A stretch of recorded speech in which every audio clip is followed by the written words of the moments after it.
Hi everyone, I just wanted to change things up a little bit for this video and narrate parts of it as well as do some music, and then later I'll have a video of me just talking in general. But I was able to go back into Universal now that it's opened, so I wanted to explain how everything is and just take you guys along on the journey. So I was able to go to both Islands of Adventure and Universal Studios, and I went Sunday and Monday. Sunday it was really rainy, so I left later on in the day, but Monday we came back and I was able to do Hagrid, so I'll explain that later, but that was a lot of fun. But in terms of crowds, as you could see, it wasn't that busy except in the Harry Potter section on Sunday, but this was later in the afternoon, so that probably is why. But the ride lines, they're social distance, they have the tape marking where you can stand, so everybody's split up, and they're also doing virtual queues, which is good. And just quick side note, this is the new Jurassic Park ride that they're working on, so I thought it'd be cool to show you guys that. The virtual queues are really convenient and you're able to go and access them right off of your app, but I'm going to go ahead and explain that a little more in depth later. But I will say it's something similar to the FastPass system, and I did really like it more than I thought I would.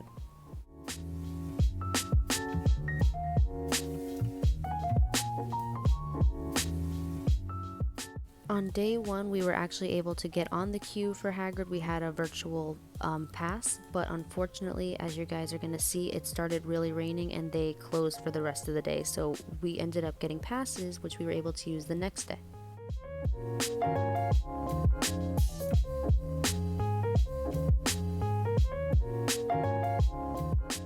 These are the passes that I was mentioning before, and you're able to use them at any one ride in the park, so we used it for Hagrid's. But the funny thing was that the ride ended up closing indefinitely on Monday because of some technical errors they were having, or technical difficulties.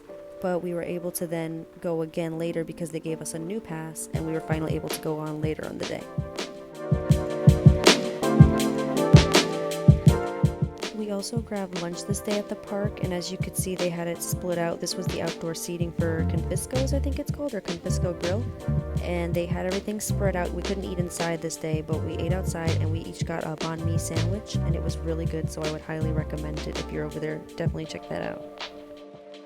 For the last little bit, I'm just gonna let the videos play, but I'm gonna insert a video of me going and talking more in depth about everything at the end of this, so definitely keep watching.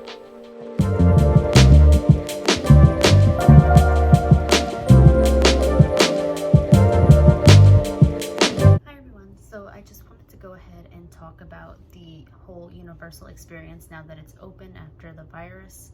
So the first thing, when you get there at City Walk, you're gonna have to get a temperature check before you even get through security. So they'll check your temperature and masks are required.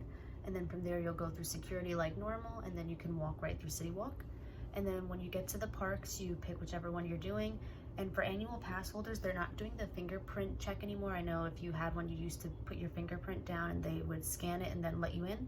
So now it's just you show your annual pass, they scan that, and then from there you just show your ID. Rides are working a little differently now, so they offer virtual passes or virtual queues, which is one option. Some rides let you wait and they have that spread out, and then other rides it's like a mix of both, so you might be able to wait online or you have to do the virtual queue. So for example, we did Hagrid's, and Hagrid's is strictly a virtual queue only. You can't just go and wait on the line if you wanted to. You have to have the special pass. And to get that, you have to have the Universal app. I'm not sure if they let you do it inside the parks, but we use the app. It's convenient and it's really easy to just see what's available and get one quickly. So for the app, I really like that you're able to go see what rides they offer virtual queues for. And then from there, you'll go and they have like a section that lets you reserve a virtual pass. And when you do that, it will ask you how many people are gonna be in your pass. So I always did 2 because it was me and Mike. So we scanned for 2, and then it'll offer the times. So there's different times, and sometimes you'll see it where there's no times available and it'll say nothing's there, or they'll have later in the day or around the time that you're there. So keep an eye out and also keep checking. Similar to the fast passes that sometimes come up last minute, you can definitely find stuff last minute as well at the virtual queues for Universal. We were able to get a Hagrid super last minute, like an hour before closing, so keep an eye on that. Once you get your virtual pass, I'm not sure if you can get more. I don't know if it depends on the day or like the timing, but when I went, I was only able to get 1 on my phone. But if you're there with multiple people, you can kind of split it up. So I was able to do one for one ride. So I had done, I think, the Jimmy Fallon ride, because that one was a virtual line only. And then Mike had done one for the Mummy. So we had 2 separate passes, and it was each for both of us. So I had one for 2 and he had one for 2, but then we had 2 different rides. So it's not like we had to wait for the Mummy to expire and then pick up the Jimmy Fallon one, which was nice. I'm gonna go ahead and insert a picture of what the passes looked like, but once you get it, it just shows you how many people, and then it gives like a little like QR code scanner. So once you get to the ride, you'll go to the virtual pass entrance, and then there'll be someone there to scan it for you and let you right onto the ride. I really liked the virtual pass system. I thought it was really nice and it made it really convenient. Not all rides have the virtual pass, so again, keep that in mind. I was able to go on the Cat in the Hat ride because I know that normally doesn't have a big wait, but that one we were able to just wait on the line and go right in. Whereas other rides you have to have that pass, so definitely keep an eye out and check on the app to see what rides you want to go on and see if they're going to require a line, a virtual pass, or if you can choose either or. There's a couple other things I wanted to mention. So one of them is that you do have sanitizer every time you go on a ride. So I went on Spider-Man and they had an attendant there to spray sanitizer on everybody. And the glasses are also different. So you don't just pull them out of the bin. If you've been to any of the rides where they have like the 3D glasses, you usually just take it out of a bin and then keep waiting on the line. This time they hand it to you, so it seems like they sanitize it in between uses, and then you still drop them at the bin at the end. But then from there, it seems like they go clean them all off and then they hand them to you at the front of the line. So that was really good. I will say the glasses are kind of annoying with the mask because at certain points it kind of fogs them up. So just keep that in mind, but overall really good, and you just get sanitizer at every ride, and then the goggles are disinfected. Meeting characters is a bit different now, so you can't just go up and meet them, give them a hug like you normally would. This time they have it spread out where they'll tend to be a stage. I've noticed for some of the characters they're on a stage or they're behind a rope, and you'll just take a picture with them from afar. So at one point I was walking and I saw, I believe it was Sam I Am and the Grinch over in like the Seuss Landing area, but they were on a stage with like the rope like blocking them. So you would just go over to the attendant and you could take your picture, but you just can't go stand with them. You'd have to stand at a distance, which is still fine, but it's definitely not the same if you're planning on giving them a hug or anything like that. The wait times weren't bad at all. I would say some of the more popular rides like Hagrid's or even some of the Harry Potter rides, I would get there a bit earlier to try to secure a virtual pass, and they release more throughout the day. So if you get there for opening and you didn't get one right away, again, don't worry, just keep checking up because they sometimes release them later on, or sometimes maybe people cancel, so keep that in mind. But we got there for opening on Monday, so because what ended up happening was, I mentioned this briefly before I believe, but we went to do the Hagrid ride on Sunday, and we got there, we got a virtual pass, which was great, but it was towards like 2 hours or an hour before closing, and we were waiting online, and it started to rain, but it really started coming down, so they made the announcement that they were going to close the ride for the rest of the day. But with that, they gave us the passes, which I showed you guys before, and we were able to go again Monday and use those passes. Something else I want to mention, because I had this happen to me, I bought a new Universal mask while I was there, because when it was raining the other day, I had like an old mask from the previous couple of months and it got like completely ruined, so I just bought a fabric one instead. So I got it at Universal, but the thing I got was a large, so make sure whatever mask you have really fits, because if you're gonna go on roller coasters, you might feel it like slipping off. So we went on Hagrid's and I had to hold my mask because it is a fast ride, so you're really going, and then the mask is trying to go all over the place.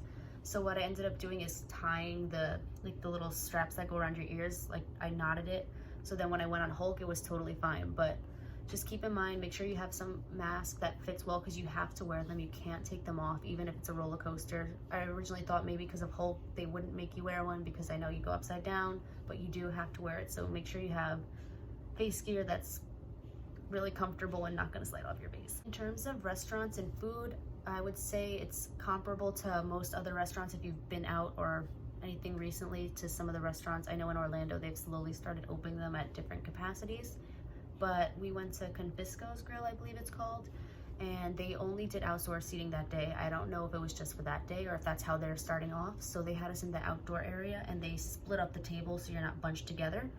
And then some of the restaurants were doing limited menu. I went about 2 weeks ago to City Walk and Bubba Gump had a limited menu. So if you want, definitely check up on the app to see different restaurants and see what they're offering before you go, because sometimes some of the items that you maybe previously have gotten might not be offered.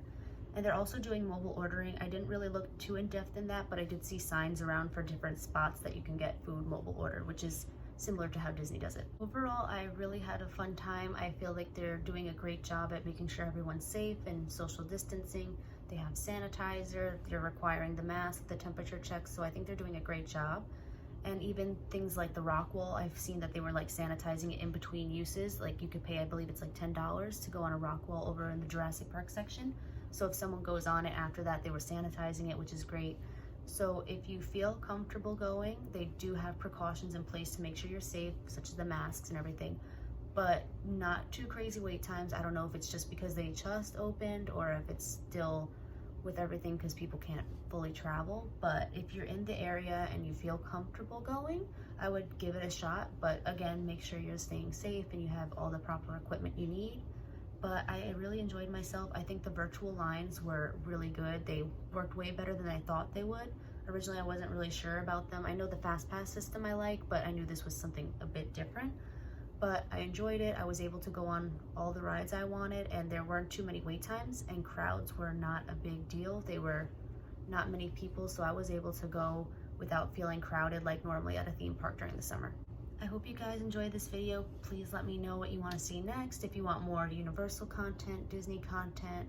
I've been to Disney Springs and City Walk, but if you want more videos about maybe different things going on over there, I could definitely do that. Or if you want me to go back to the parks and check out everything and see if anything's changed since opening, let me know. Any video suggestions, just leave them down below. And I hope you guys enjoyed, and thanks for watching.